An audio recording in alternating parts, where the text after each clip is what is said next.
कहानी है मेगन की जो कि रोबोट डॉल है और कीड़ी के साथ रहती है। लेकिन ऐसा क्या हुआ कि वो अपने बनाने वालों की दुश्मन हो गई और एक एक कर कर सबको कत्ल करने लगी। हम इंसान रोबोट को अपने काम और आसानी के लिए बनाते हैं, लेकिन इस चीज़ से बिल्कुल बेखबर होकर कि वो हमें जान से मार सकते हैं। आज की दुनिया में हर बच्चा एक मिसाली दोस्त चाहता है, एक ऐसा साथी जो हमेशा मौजूद हो, जो थके नहीं, जो कभी झूठ ना बोले। और कंपनी अच्छे से अच्छे टॉयज बनाने की दौड़ में लगी हुई है, जबकि आजकल के पेरेंट्स इन टॉयज को अपने बच्चों को दे देते हैं और इनकी परवरिश का जुम्मा इनके स्पुर्द कर देते हैं।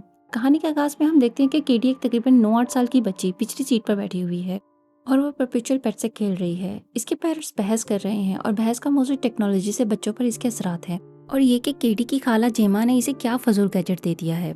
बहस के दौरान एक ट्रक की रोशनी पड़ती है और कार से ट्रक टकरा जाती है, जिसमें केडी के पेरेंट्स मर जाते हैं और केडी सरवाइव कर जाती है। नेक्स्ट में हम देखते हैं कि जेमा और इसके साथी रोबोट लैब में मौजूद हैं और अच्छे से अच्छा रोबोट बनाने की कोशिश कर रहे हैं। जेमा रोबोट पर मुख्तलिफ प्रोफिशिएंसी टेस्ट करती है और रोबोट किसी हद तक राइट रिस्पॉन्स भी करता है। हम देखते हैं कि बटन प्रेस करने पर रोबोट साइन एक्सप्रेशंस देता है, जैसे खुशी, उदासी, कंफ्यूज, लेकिन रोबोट ठीक से रिस्पॉन्स नहीं करता। जेमा कहती है कि कोड शायद कमांड के अकॉर्डिंग नहीं है। इतने में इनका बॉस आ जाता है, जो बाहर गिलास स्टोर में खड़ा होता है और एक्सेस के लिए बोल रहा होता है। रिपोर्ट देखने पर वो चलाता है और जेमा से कहता है कि मुझे ऐसा टॉय चाहिए जो $50 में बेच सकूं, और इनको फर्जी का एड भी दिखाता है। फर्जी जो कि एक टॉय है और कॉपीड है। जेमा अपने बॉस डेविड से कहती है कि वो इससे भी अच्छा रोबोट बना के देगी, जिसकी धूम सारे मुल्क में छा जाएगी। लेकिन इसका बॉस इसे कहता है कि इसके पास बिल्कुल कम टाइम है। इस बात का सबूत देने के लिए वो अपने एक रोबोट के प्रोग्रेस चेक करवाती है। जेमा जब रोबोट से कहती है कि ये हमारे बॉस हैं, तो आंसर में रोबोट कहता है कि अच्छा, ये मेरे पापा हैं। एकदम से एक ही आवाज रिपीट करने लगता है और फौरन आग लग जाती है, जिसे देखकर इसका बॉस आग बगोला हो जाता है, और जबकि जेमा के चेहरे पर नाउमीदी छा जाती है। इसे कहता है कि अब तक वो हजारों डॉलर इन रोबोट की सेटिंग और इनको प्रिपेयर करने पर खर्च कर चुकी है और वो इसके लिए जवाबदेह है। और इसके बाद इसे डेडलाइन देकर चला जाता है, जिस पर जेमा बहुत ज्यादा परेशान होती है। नेक्स्ट सीन में हम देखते हैं कि केडी जख्मी हालत में हॉस्पिटल में मौजूद है, जबकि इसके पेरेंट्स निकोल और रायन इस दुनिया से जा चुके हैं। जेमा केडी की गार्डियनशिप लेती है और पेपर्स पर सिग्नेचर करती है और इसे अपने घर ले आती है, जबकि केडी बहुत ज्यादा सदमे की हालत में मौजूद होती है। जेमा अपना लगेज कार से उतारती है, जबकि केडी गाड़ी में बैठी होती है। वो इस घर को देख रही होती है। अचानक से एक कुत्ता कार विंडो पर आकर बाग करता है, जिससे केटी डर जाती है। वो कुत्ता जेमा की प्रेमिसेस में टूटी हुई बाहर से दाखिल हुआ था। जेमा अपनी नेबर से कहती है कि इसका ध्यान रखा करो, और वो ये कि मेरी प्रेमिसेस में दाखिल ना हो। जवाब में वो कहती है कि तुम अपनी बार को ठीक करवाओ, और इसके बाद इसकी नज़र केडी पर पड़ती है। इसके पूछने पर जेमा बताती है कि वो इसकी नीस है और अब इसके साथ रहेगी। जेमा के घर दाखिल होते ही रोबोट इसे तमाम रिसीव हुए मैसेज के बारे में इंफॉर्मेशन देता है, जिस पर जेमा उसे कहती है टर्न ऑफ। जबकि हम देखते हैं कि केटी बहुत ज्यादा उदास है। वो घर में पड़ी चीजों को देख रही होती है। इसकी नजर शेल्फ पर पड़ती है। वहां पर बहुत सारे खिलौने पड़े होते हैं, जो कि जेमा ने टेस्टिंग पॉइंट ऑफ व्यू से रखे होते हैं। इनको हाथ लगाने पर जेमा कहती है कि ये खेलने के लिए नहीं है, जिस पर केडी जवाब देती है कि मैं सिर्फ देख रही थी। इसके बाद जेमा केडी को कहती है कि इसे जाना होगा, इसे प्रोजेक्ट पर काम करना है और इसकी डेडलाइन बहुत करीब है। केडी जेमा से पूछती है कि वो इसे कहानी नहीं सुनाएगी, क्योंकि इसकी मॉम सोने से पहले इसे कहानी सुनाती थी। जेमा फोन पर सर्च करने के बाद केडी को कहानी सुनाती है, और इसके बाद जेमा अपनी बहन के घर में लाई हुई चीजों को देखती है। सामान में इसे अपनी बहन की और अपने बहनोई और केडी की फोटो नजर आती है, जिसे देखकर वो बहुत ज्यादा उदास हो जाती है। नेक्स्ट सीन में हम देखते हैं कि केडी बहुत ज्यादा सदमे में होती है और जेमा इसे देखकर परेशान हो जाती है। इसके बाद जेमा को वर्कर टेस से बात करती है। टेस इसे कहती है कि वो अपनी नीज को टाइम दे, जितना हो सके इसके साथ टाइम स्पेंड करे। जेमा इसे कहती है कि इसे काम की फिक्र है, डेडलाइन करीब है। अभी वो लोग फोन पर बात ही कर रहे होते हैं कि थेरेपिस्ट आ जाती है, जो कि अमूमन केडी का बिहेवियर चेक करने के लिए आती है। जब थेरेपिस्ट केडी से मिलती है तो वो जेमा के बिहेवियर के बारे में पूछती है। केडी बताती है कि आंटी जेमा शेल्फ पर पड़े हुए टॉय से खेलने नहीं देती है। जेमा केडी के इस तरह कहने पर बहुत ज्यादा शर्मिंदा होती है और इसे उसी टाइम टॉय की पैकिंग उतार कर इसे खेलने के लिए दे देती है और कहती है कि ये सब खिलौने तुम्हारे हैं, तुम जिस तरह चाहो इनके साथ खेल सकती हो। जबकि हम दूसरी तरफ देखते हैं कि थेरेपिस्ट जेमा का अनयूजुअल बिहेवियर नोट कर रही होती है। इसके बाद हम देखते हैं कि जेमा केडी के साथ खिलौने को बाग बनाकर खेलती है, जबकि इस टाइम भी जेमा बहुत ज्यादा फिक्रमंद दिखाई देती है कि इसका टॉय खराब ना हो जाए। नेक्स्ट सीन में हम देखते हैं कि थेरेपिस्ट घर से निकलते हुए जेमा से कहती है इसको ज्यादा से ज्यादा टाइम केडी के साथ स्पेंड करना चाहिए, जिस पर जेमा थेरेपिस्ट को कहती है कि वो केडी को सदमे से उभारने के लिए बहुत ज्यादा कोशिश कर रही है और बहुत ज्यादा फिक्रमंद है। इस बात को लेकर जेमा केडी को कहती है कि वो इसका टैबलेट ले सकती है और अपने दोस्तों से बात कर सकती है, जबकि वो अपने प्रोजेक्ट पर काम करेगी और वो नहीं चाहती कि इसे प्रोजेक्ट के दौरान कोई तंग करे। नेक्स्ट सीन में जेमा परपेचुअल पेट की शेप पर काम कर रही होती है। इस दौरान केडी जेमा के कमरे में आती है, जिस पर जेमा पूछती है कि क्या हुआ। केडी से बनाई हुई पेंटिंग्स दिखाती है, जिसे देखकर जेमा पेंटिंग की बहुत ज्यादा तारीफ करती है और अपने काम के बारे में केडी को बताने लगती है, जिसे देखकर केडी बहुत ज्यादा बोर होने लगती है। जेमा इस बात को भांप लेती है और इसे अपना रोबोट दिखाती है, जो कि इसने एक क्लासरूम प्रोजेक्ट में बनाया था। जेमा केडी का रोबोट में इंटरेस्ट देखते हुए इसे रोबोट से मिलवाती है और इसके तमाम फंक्शंस के बारे में इसे बताती है। इसके बाद वो केडी से पूछती है कि क्या वो इस रोबोट से बात करना चाहती है। केडी हाँ का जवाब देती है। जेमा इस पर ग्लव्स पहनती है और जैसे ही वो हैंड मूव करती है तो रोबोट हरकत में आ जाता है और केडी इसे हाई फाई और शेक हैंड करती है। केडी रोबोट को देखकर बहुत ज्यादा एक्साइटेड हो जाती है। इसके बाद जेमा 1 बाय 1 रोबोट के तमाम फंक्शंस को डिटेल में बताती है, जो आगे चलकर हम देखेंगे केडी इस्तेमाल करती है। जेमा क्योंकि टॉय कंपनी में काम करती है और केडी का रोबोट में इंटरेस्ट देखकर वो अपने कोवर्कर्स को ईमेल करती है और फिर वो कहती है कि हमें परपेचुअल पेट के प्रेजेंटेशन को एक हफ्ते के लिए पोस्टपोन करना चाहिए और अपनी लास्ट प्रेजेंटेशन को कंटिन्यू करना चाहिए। जेमा टेस और कोल के साथ मिलकर रोबोट डोल पर रुके हुए काम को दोबारा शुरू करती है और डोल के बाल, हुलिया सब कुछ सजेस्ट करते हैं। जब डोल रोबोट तैयार हो जाती है तो टेस्टिंग के लिए वो डेविड को बुलाते हैं। डेमोन्स्ट्रेशन रूम में जेमा केडी को रोबोट डोल से मिलवाती है। इस डोल का नाम मेगन है और केडी को डोल के साथ पेयर करती है। जैसे ही केडी अपनी फिंगर्स को रोबोट की हथेली पर रखती है और अपना नाम लेती है तो रोबोट ग्रीटिंग्स देता है। सडन आंसर सुनने के बाद केडी डर जाती है। मेगन अपनी आई से केडी के मूड को स्कैन करती है और इसके कपड़ों की तारीफ करती है और इसे पूछती है कि क्या तुम्हें पेंटिंग्स पसंद हैं, जिस पर केडी हाँ का जवाब देती है और इस तरह मेगन इसके लिए पेंटिंग बनाती है। जब मेगन केडी के सामने पेपर रखती है तो वो ब्लैंक होता है। स्टार्ट में डेविड समझता है कि ये सब कुछ फजूल है, लेकिन जानबूझकर पानी गिराने पर केडी की तस्वीर शो हो जाती है, जिसे देखकर केडी बहुत ज्यादा खुश होती है।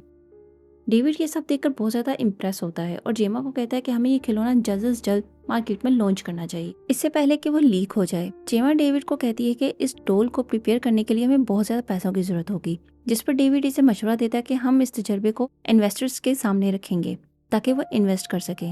मेगन के घर आने पर केडी बहुत ज्यादा खुश होती है, जबकि मेगन घर में दाखिल होते ही घर में मौजूद तमाम चीजों को स्कैन करती है और डाटा सेव कर लेती है। मार्केट में लॉन्च होने से पहले कॉल और टेस्ट मेगन पर मुख्तलिफ किस्म के तजर्बे करते हैं और इसे हर तरह से रिलायबल बनाते हैं। जेमा और टेस्ट मेगन को मुख्तलिफ किस्म के कमांड्स देते हैं ताकि वो चेक कर सकें कि मेगन इन कमांड्स पर पूरा उतरती है कि नहीं। मेगन हर कमांड का ठीक से रिस्पॉन्स करती है और हर इन्फॉर्मेशन को अपने अंदर फीड कर लेती है। मेगन केडी की लर्निंग में बहुत ज्यादा ध्यान देती है। इसे एटिकेट सिखाती है, जैसे कि पानी के गिलास को टेबल की बजाय कवर पर रखना, वॉशरूम से निकलते हुए फ्लश आउट करना और हाथ धोना। मजे की बात यह कि केडी मेगन की हर बात को मानती है और इसके साथ बहुत जल्दी मानूस हो जाती है। वो इसके साथ डांस करती है, बुक रीडिंग करती है और रात को सोते हुए मेगन उसे कहानियां सुनाती है। इसके बाद वो अपनी सीट पर चार्ज होने के लिए चली जाती है। नेक्स्ट सीन में हम देखते हैं जेमा, टेस और कोल लैब में मेगन पर टेस्ट कर रहे होते हैं। वो मेगन पर टेस्ट के दौरान केडी की पर्सनल लाइफ को डिस्कस करते हैं। टेस जेमा से कहती है कि तुम्हें डर नहीं लगता। मेगन केडी को सुलाती है और इस तरह इसके साथ खेलती है, इसकी परवरिश कर रही है और इस तरह वो पेरेंट्स की जगह ले लेगी। इस पर जेमा कहती है कि पेरेंट्स की डेथ के बाद वो पहली मर्तबा खुश हुई है, जिस पर मेगन पूछती है कि इसके पेरेंट्स की डेथ कैसे हुई, जिस पर सब एकदम परेशान हो जाते हैं। जेमा मेगन को टर्न ऑफ का कमांड देती है, लेकिन मेगन इसको बताती है कि केडी के पेरेंट्स निकोल और रायन ऑरेगन बॉर्डर के पास कार एक्सीडेंट में मारे गए। ये देखकर टेस जेमा से पूछती है कि क्या तुमने इसमें पेरेंटल कोड्स फीड नहीं किए, जिस पर जेमा कहती है कि ये अभी भी केडी से पेयर्ड है। इसके बाद जेमा मेगन को कहती है कि तुम्हारा एक ही फर्ज है कि तुम केडी को किसी भी किस्म का फिजिकल और इमोशनल नुकसान ना पहुंचाओ। नेक्स्ट सीन में हम देखते हैं मेगन ग्लास विंडो के पास खड़ी होती है। इतने में ग्लास विंडो के ऊपर आकर एक बटरफ्लाई बैठती है। वो इसको स्कैन करती है और डेटा सेव कर लेती है। इवन दूर जाते हुए हेलीकॉप्टर को भी वो स्कैन करके इसका डेटा सेव कर लेती है। इसके बाद केडी इसको अपना एरो दिखाती है और कहती है कि इसके साथ का एरो मिल नहीं रहा। मेगन एरो को स्कैन कर इस जैसा तीर ढूंढने की कोशिश करती है और इससे टूटी हुई बाड़ के करीब मिलता है। जैसे ही मेगन टूटी हुई बाड़ के करीब जाकर हाथ बाहर निकालती है तो नेबर का कुत्ता जूवी मेगन के हाथ को काट देता है। इवन इसको खींचकर अपनी तरफ करता है। केडी देखकर फौरन मेगन को बचाने जाती है, जबकि जेमा प्रोजेक्ट पर काम कर रही होती है। केडी जेमा को आवाज देती है। इतने में डॉग केडी के हाथ पर बाइट कर देता है। जेमा शोर सुनते ही बाहर आती है और केडी को रेस्क्यू करती है। जेमा अपने नेबर पर चलाती है और वो इसे कहती है कि अपने कुत्ते को मेरे घर से दूर रखो, जबकि जेमा को वो उल्टा इल्जाम देती है, ये कहते हुए कि अगर तुमने अपनी बाढ़ ठीक करवाई होती तो ऐसा ना होता। हम देखते हैं कि नेबर मेगन को देखकर थोड़ा नर्वस हो जाती है। जेमा की कंप्लेंट इस बेस पर रिजेक्ट हो जाती है कि इसकी नेबर के कुत्ते ने अभी तक किसी को घायल नहीं किया, बेहतर है कि वो अपनी बाढ़ को ठीक करवाए। नेक्स्ट सीन में हम देखते हैं कि मेगन नेबर के डॉग को इसकी मालकिन की आवाज निकाल कर अपने पास बुलाती है और इसको मार देती है। अगली सुबह नेबर अपने डॉग को जूवी के नाम से पुकार कर ढूंढ रही होती है। जेमा ये चीज नोटिस करने के बाद केडी के रूम में जाती है, जहाँ पर केडी और मेगन मौजूद होते हैं। मेगन अपने चार्जिंग पोर्ट पर होती है। जेमा केडी का फीवर चेक करती है और इसका हाल हवाल पूछती है, जिस पर केडी कहती है कि इसे दर्द है। मेगन इसे कहती है कि तुम्हारा दर्द कुछ ही दिनों में चला जाएगा। तुम दवाई टाइम पर लो और ढेर सारा पानी पियो। इसके बाद जेमा कहती है कि आर्ट डेमोन्स्ट्रेशन है, दुनिया के हर कोने से लोग देखने आएंगे, तुम कहो तो हम नहीं जाएंगे। केडी कहती है कि मैं ठीक हूँ और इस तरह वो जाने के लिए एग्री हो जाती है। नेक्स्ट सीन में हम देखते हैं कि डेविड सबको कन्विंस करता है कि आज तक ऐसा रोबोट नहीं बना जिसके बटन दबाते ही वो असल इंसान की तरह बात करे। और अगर मैं कहूँ कि हमारे पास ऐसा टॉय है जो जेन्युइन और स्पॉन्टेनियस आंसर दे, जिसकी एक अपनी अलग सोच है। इसके बाद मेगन डेमोन्स्ट्रेशन रूम में दाखिल होती है और केडी को कहती है कि क्यों ना आज हम कलर पेपर और रबर बैंड के साथ फूल बनाएं। केडी रिस्पॉन्स में रोने लगती है।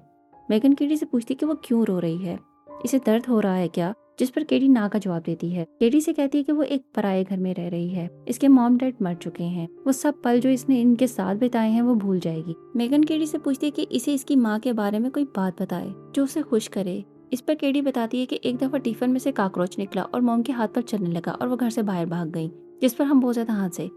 मेगन केडी से कहती है कि जो भी वो अपने पेरेंट्स के बारे में बात बताएगी, फनी हो या सैड, वो सब कुछ सेव कर लेगी और जब उसका दिल करेगा सुनने का तो वो उसे सुनाए। ये सब देखने के बाद इन्वेस्टर्स बहुत ज्यादा इमोशनल हो जाते हैं और डेविड सबको नोट कर रहा होता है। इस शानदार डेमोन्स्ट्रेशन से इम्प्रेस होने के बाद इन्वेस्टर्स रोबोट को लॉन्च करने की जल्द से जल्द तरकीब देते हैं और वो कहते हैं कि इसको कोई चुरा ना ले, इससे पहले इसे लॉन्च कर दिया जाए। लॉन्च की तैयारी शुरू हो जाती है और हम देखते हैं कि कर्ट, जो कि डेविड का असिस्टेंट है, वो सारे डाटा को चुरा लेता है और डेविड के आने पर लैपटॉप को बंद कर देता है। नेक्स्ट सीन में हम देखते हैं कि केडी मेगन के साथ खेल रही है, जबकि जेमा इसको कहती है खाना ठंडा हो जाएगा, इसे खा लो। जेमा केडी को कहती है कि अगर इसे कोई भी बात करनी है तो वो इसे शेयर कर सकती है। मेगन एक टॉय है जिस पर केडी को गुस्सा आ जाता है, वो इसे रोबोट के बजाय अपना दोस्त समझती है। नेक्स्ट सीन में हम देखते हैं कि थेरेपिस्ट केडी की सब ड्राइंग्स को देखते हुए पूछती है आखिर इसे क्या फील हो रहा है, ड्राइंग्स के थ्रू वो क्या कहना चाह रही है, जिस पर केडी रो पड़ती है। थेरेपिस्ट टिश्यू बॉक्स खाली देखकर एकदम मुड़ती है तो मेगन टिश्यू बॉक्स लेकर खड़ी होती है, जिसे देखकर थेरेपिस्ट डर जाती है। मेगन इसे कहती है कि तुमने इसे रुला दिया। थेरेपिस्ट जेमा को कहती है कि इसने कमाल की डोल बनाई है, फिर इसे पूछती है कि क्या ये सारा वक्त केडी के साथ गुजारती है। जेमा थेरेपिस्ट को कहती है कि केडी के पेरेंट्स की डेथ के बाद मेगन ने इसे सदमे से उभरने में बहुत मदद की है। इसके बाद वो अटैचमेंट थ्योरी के बारे में बताती है। वो कहती है कि पेरेंट्स की डेथ के बाद बच्चे अपनी जिंदगी में आने वाले नए इंसान के साथ अटैच हो जाते हैं और इसके साथ अपनी फीलिंग्स शेयर करते हैं। आम हालतों में जेमा को होना चाहिए था, लेकिन रोबोट इसकी कमी को पूरा कर रही है। नेक्स्ट सीन में हम देखते हैं कि जेमा और केडी की आपस में बहस हो जाती है। जेमा केडी को कहती है कि आउटडोर एक्टिविटीज के लिए उसे जाना चाहिए और उसे सोशल स्किल्स सीखने चाहिए, जिस पर केडी कहती है कि मेगन भी इसके साथ जाएगी। इस तरह गुस्से में उठकर वो चली जाती है और इसे जेमा और केडी की गॉसिप में मेगन की मुदाखलत से परेशान कर देती है। नेक्स्ट सीन में हम देखते हैं कि केडी मेगन के बगैर गाड़ी से उतरने से इनकार कर देती है। जेमा केडी को कहती है कि मेगन पर टेस्ट करना है और लॉन्च में 2 हफ्ते रह गए। इतने में इंस्ट्रक्टर आ जाती है और वो उसे कहती है कि आप डोल को ले आए, आप इस डोल को टॉय टेबल पर रख सकते हैं, जिस पर जेमा एग्री हो जाती है। केडी मेगन को टॉय टेबल पर रखकर आउटडोर एक्टिविटी में चली जाती है, जबकि जेमा किसी मदर के साथ सैंडविचेस बना रही होती है। वो अपने बच्चे को जेमा से इंट्रोड्यूस करवाती है। इसके बाद इंस्ट्रक्टर बच्चों के पेयर बनाकर चेस्टनट ढूंढने के लिए भेज देती है। केडी का पेयर ब्रैंडन के साथ बनता है, जबकि केडी खुश नहीं दिखाई देती है। नेक्स्ट सीन में हम देखते हैं कि केडी बास्केट में चेस्टनट डाल रही होती है और ब्रैंडन आकर केडी के हाथ पर चेस्टनट के कांटों को चुभाता है, जिससे इसे बहुत तकलीफ होती है। इतने में मेगन वहाँ पर आ जाती है। ब्रैंडन मेगन को देखकर इसकी तरफ जाता है और इससे बात करता है, लेकिन वो इसकी किसी भी बात का जवाब नहीं देती, जिस पर ब्रैंडन केडी को कहता है कि इसे कुछ बोलने को कहो, जबकि केडी कोई रिस्पॉन्स नहीं देती। दूसरी तरफ जेमा देखती है कि मेगन टॉय टेबल पर नहीं है, वो परेशान होकर इधर उधर देखने लगती है। दूसरी तरफ ब्रैंडन मेगन को उठाकर भाग जाता है, एक जगह जाकर जमीन पर फेंकता है और इसे स्लैप मारना शुरू कर देता है और पूछता है कि अब भी नहीं खेलोगी। इस पर मेगन इसका कान पकड़कर उखाड़ देती है, ये कहते हुए कि तुम्हें किसी ने तमीज नहीं सिखाई। ब्रैंडन डर कर दूर जाकर गिरता है और वो उठकर भागने लगता है। मेगन खौफनाक अंदाज में इसके पीछे जाती है। ब्रैंडन हेल्प मांगता हुआ भाग रहा होता है और भागने के दौरान किसी चीज से इसका पाँव अटक जाता है और वो लड़खड़ाकर सीधा रोड पर जाकर गिर जाता है और सामने आने वाली गाड़ी से टकरा जाता है, जबकि ये सब कुछ मेगन चुपचाप देख रही होती है। इन्वेस्टिगेशन के दौरान मेगन केडी के फेस एक्सप्रेशंस को स्कैन करती है, जिसमें कंफ्यूज्ड एंजाइटी सिचुएशन होती है। नेक्स्ट सीन में हम देखते हैं जेमा केडी को कहती है कि जब भी इसे कोई बात याद आए तो वो इसे डिस्कस कर सकती है, जबकि केडी बहुत ज्यादा सदमे में होती है। इतने में पुलिसमैन आकर जेमा से इन्वेस्टिगेशन करता है कि इसने नेबर का कुत्ता कहीं देखा है, जिस पर जेमा पुलिसमैन को कहती है कि इससे बहुत सालों पहले कहीं चले जाना चाहिए था। नेबर कहती है कि इस लड़की से पूछो जो आधी रात को खिड़की से झांक रही होती है। जेमा कहती है कि वो एक रोबोट है। नेबर जेमा को धमकी देती है कि देखती जाओ मैं क्या करती हूँ और फिर पुलिसमैन नेबर को ले जाता है। रात को केडी मेगन से पूछती है कि क्या उसने ब्रैंडन को धक्का दिया था। इस पर मेगन कहती है कि आज उन्होंने कीमती सबक सीखा है, ऐसा दोबारा नहीं होगा। इसके बाद वो इसे लोरी सुनाकर सुला देती है। नेक्स्ट सीन में हम देखते हैं नेबर डॉग की फीड लेकर एक वर्क प्लेस पर आकर ठहर जाती है। दरवाजा खोलने पर वो अपने डॉग को आवाज देती है, चीजें इधर उधर करने लगती है। वो अपने डॉग को आवाज दे रही होती है तो सामने वो मेगन को पाती है। वो इसे पूछती है कि तुमने मेरे डॉग के साथ क्या किया। इस पर मेगन इसे जवाब देती है कि वो 34 वेस्ट फीट तकरीबन 5 फुट ज़मीन में है। और इसके बाद मेगन इसके हाथ को कील के साथ चिपकाकर बेदर्दी से प्रेशर पाइप से मार देती है। मैन आकर जेमा से इन्वेस्टिगेशन करता है। जेमा इसे जवाब देती है कि इसे कुत्ते का नहीं पता। इस पर वो इसे बताता है कि नेबर की डेथ हो गई है। ऑफिसर जेमा से पूछता है कि वो कल रात कहाँ थी। इसके बाद वो इसे कहता है कि वो वही है जो कल बच्चे के हादसे के टाइम मौजूद थी। मेगन ये सब कुछ दूर खड़े देख रही होती है। रात को सोते हुए जेमा लास्ट आउटडोर एक्टिविटी के बारे में सोच रही होती है। फिर वो जाकर मेगन और केडी को देखती है और लैपटॉप ऑन करती है ताकि वो मेगन के सिस्टम में फीड हुई सारे दिन की एक्टिविटीज को देख सके। लेकिन सारी वीडियोस प्ले नहीं होती और सारा डाटा रिमूव हो चुका होता है। वो ब्रैंडन के एक्सप्रेशंस को देखती है जो मेगन ने स्कैन किए होते हैं और अचानक वहाँ पर मेगन आ जाती है। इसे देखकर जेमा डर जाती है। मेगन जेमा से पूछती है कि क्या वो इसकी किसी बात से नाराज है। जेमा ना का जवाब देती है, जिस पर मेगन कहती है कि तुम्हारी बॉडी लैंग्वेज कुछ और ही कह रही है। जेमा इसे कहती है कि इसकी डेटा रिपोर्ट में कुछ गड़बड़ है। इसके बाद जेमा मेगन को पेन दिखाकर उसका ध्यान भटकाकर टर्न ऑफ कर देती है। जेमा मेगन को पैक करके लैब की तरफ रवाना होती है, जबकि केडी इसे लड़ती है कि आखिर मेगन को क्या हुआ, कल तक तो वो बिल्कुल ठीक थी। जेमा इसे कहती है कि आज इसका लॉन्च है और इस पर कुछ टेस्ट करने हैं और केडी बहुत ज़्यादा जिद करती है। जेमा के कोवर्कर्स कहते हैं कि इसने इसके प्रोग्रामिंग बहुत अच्छे से की है, वो तो हाथ या उंगली भी नहीं उठा सकती है। इसके बाद टेस इसे कहती है कि अगर इसने इसकी नेबर को मारा है तो जीपीएस के जरिए लोकेशन ट्रैक हो सकती है। जेमा इसे कहती है कि पिछले 2 दिन का बैकअप सिस्टम में मौजूद नहीं है। दूसरी तरफ केडी मेगन की जुदाई को बर्दाश्त नहीं कर पाती और चीजें उठा उठाकर पटकती है। जेमा और इसके कोवर्कर्स इस बात को लेकर परेशान होते हैं कि डेविड को कैसे मना किया जाए और आज की लॉन्च को कैसे रोक दिया जाए। नेक्स्ट सीन में हम देखते हैं कि हर तरफ मेगन की न्यूज के चर्चे हो रहे हैं और इस तरह लॉन्च की तैयारियां जोरों पर होती हैं। डेविड इसको ग्रैंड लॉन्च के तौर पर पेश करना चाहता है। जेमा शदीद परेशान दिखाई देती है। इसके बाद अचानक इसकी नजर पड़ती है जहाँ पर केडी अपना इंटरव्यू दे रही होती है कि वो केडी है। इसकी मॉम डैड एक एक्सीडेंट में चल बसे। इसके बाद वो अपनी आंटी के साथ रहने लगी। वो एक अमेजिंग टॉय कंपनी में काम करती है। इस तरह वो मेगन से मिली। वो बताते हैं कि जब इसे मेगन देखती है तो इसे ऐसा लगता है कि वो मेगन के लिए बहुत खास और जरूरी है, जैसे वो अपनी माँ के लिए बहुत जरूरी थी। इसके बाद अचानक जेमा को केडी के शोर की आवाज सुनाई देती है, जहाँ पर केडी मेगन को वापस लाने की जिद कर रही होती है। जेमा इसे समझाने की कोशिश करती है लेकिन वो इसे स्लैप मार देती है। केटी जेमा से कहती है कि अगर उसने मेगन को वापस लेना था तो इसे क्यों मिलवाया। जेमा केटी से कहती है कि इस दुनिया में सबसे बड़ा हादसा तुम्हारे पेरेंट्स की डेथ थी, जो कि हो चुका, और ना ही मेगन इसको चेंज कर सकती है। इसके बाद वो केडी को घर लेकर जाती है और टेस को कॉल कर कहती है कि आगे बढ़ने में कोई समझदारी नहीं, लॉन्च को रोकने में ही समझदारी है। वो केडी को लेकर घर चली जाती है। दूसरी तरफ हम देखते हैं कि टेस और कॉल मेगन के सिस्टम पर काम करते हैं। एकदम से सिस्टम में टेस का नंबर शो हो जाता है और मेगन इन्हें बाहर से लॉक कर देती है। इसके बाद टेस कॉल को कहती है कि वायर्स को रिमूव करना होगा क्योंकि मेगन अभी भी सिस्टम से कनेक्टेड है। कॉल वायर्स को रिमूव करता है और जैसे ही वो मेगन के हेड वायर्स को रिमूव करता है, मेगन अचानक से इन्हीं वायर्स को कोल के गले में रैप कर देती है। टेस जल्दी से वायर को काट कर कोल की जान बचाती है। मेगन जाते हुए सर्किट को ब्लास्ट कर जाती है। दूसरी तरफ हम देखते हैं डेविड कॉल में बिजी होता है और वो अपने सामने मेगन को पाता है। मेगन डांस करते हुए तलवार उठाती है और डेविड के पीछे भागने लगती है। डेविड जल्दी से लिफ्ट की तरफ भागता है जहाँ पर उसका असिस्टेंट कर्ट मौजूद होता है। जैसे ही डेविड लिफ्ट के दरवाजे तक पहुंचता है, तलवार से हमला कर मेगन उसे मार देती है। इसके बाद उसके असिस्टेंट कर्ट को भी मार देती है। ऑडिटोरियम में जब लिफ्ट का दरवाजा खुला देखकर डेविड और कर्ट को मरा देखकर हर तरफ अफरा तफरी फैल जाती है, जबकि मेगन कार में बैठकर जेमा के घर की तरफ रवाना हो जाती है। इस तरह जेमा को घर में किसी के होने का एहसास होता है। वो उठकर मेगन को देखती है। मेगन इसे कहती है कि वो एक स्ट्रॉन्गर एम्बिशियस लड़की है, वो अपने कैरियर पर ध्यान दे और केडी की जिम्मेदारी और इसकी देखभाल उस पर छोड़ दे। वो कभी भी अच्छी माँ साबित नहीं हो सकती। जेमा के इनकार पर मेगन इसका गला दबाकर कहती है कि इसे जो करना है अब वो अकेले करेगी। इतने में केडी उठ जाती है।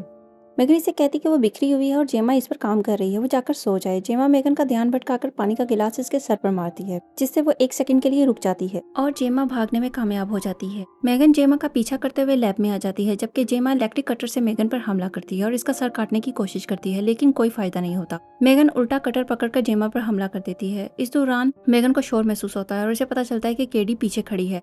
मेगन अपनी आंख के जरिए केडी के एक्सप्रेशंस को नोट करती है। केडी रोबोट ग्लव्स पहनकर मेगन पर हमला कर देती है। रोबोट के हमले से मेगन संभल नहीं पाती और हमले के दौरान केडी मेगन को 2 हिस्सों में तकसीम कर देती है। इसका आधा धड़ फिर भी काम कर रहा होता है। वह केडी को नुकसान पहुंचाने की कोशिश करती है। जेमा इसके सर पर कोई चीज मार देती है, लेकिन मेगन को कुछ नहीं होता और वो इसका गला दबाने लगती है। केडी के बर्वक्त चिप पर हमला करने पर वो गिरकर खत्म हो जाती है और इस तरह मूवी का एंड होता है। मूवी अच्छी लगी हो तो काइंडली सब्सक्राइब और शेयर करना मत भूलिएगा।